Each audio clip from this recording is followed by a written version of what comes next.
गीता का सबसे पहला उपदेश यह है कि आपके सारे दुखों का कारण किसी को अपना मानना है। आप कभी गौर करना, आपकी जिंदगी के सारे दुख, सारी तकलीफें, सारी चिंताएं वहीं से आती है जहां आपका अपनापन होता है कि ये मेरा है, ये मेरा अपना है। वहीं से आपकी जिंदगी में दुख आना शुरू हो जाते हैं। एक व्यक्ति के पास एक बहुत बड़ा महल था। उसने जिंदगी भर की सारी संपत्ति लगाकर उस महल को बनाया था।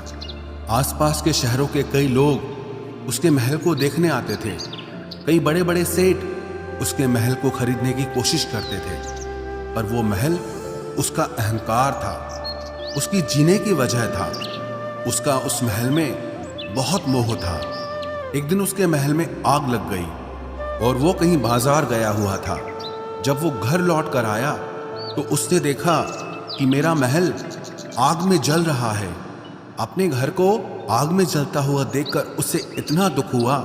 उसने कहा, अगर ये महल नहीं रहेगा तो मैं भी जिंदा नहीं रहूंगा। अगर मेरा महल ही जल रहा है तो मैं जी के क्या करूंगा।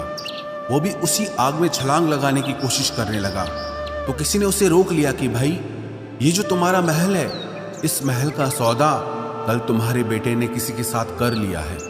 जब उसे पता चला कि ये महल अब मेरा नहीं रहा, किसी और का हो चुका है, तो उसकी सारी चिंता खत्म हो गई। जैसे और लोग उस जलते हुए महल को देखकर तमाशा देख रहे थे, वैसे ये भी खड़ा हो गया। इतनी ही देर में उसका बेटा आया। वो अपने बेटे को देखकर बहुत प्रसन्न हुआ। उसे आशीर्वाद देने लगा कि तेरे जैसा बेटा तो बहुत भाग्यों से मिलता है। तूने तो मेरी जिंदगी बचा ली। आज इस घर में आग लगी है और तूने कल ही इसका सौदा कर दिया। वो अपने पिताजी से कहने लगा कि पिताजी, मैं इस महल के सौदे के लिए बात तो करने गया था, पर सौदा अभी पक्का हुआ नहीं है। जब उसके पिता ने यह सुना कि अभी इस महल का सौदा हुआ नहीं है, तो वो फिर फूट फूट के रोने लगा, फिर अपनी छाती पीटने लगा।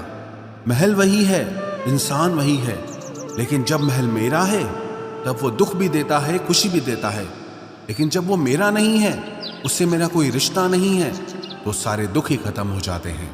ऐसे ही जिंदगी में जब किसी जगह को, किसी इंसान को, किसी रिश्ते को, किसी काम को हम अपना मान लेते हैं, मेरा मान लेते हैं, तो वहीं से ही सारे दुखों की शुरुआत होती है, वहीं से हर तकलीफ की शुरुआत होती है।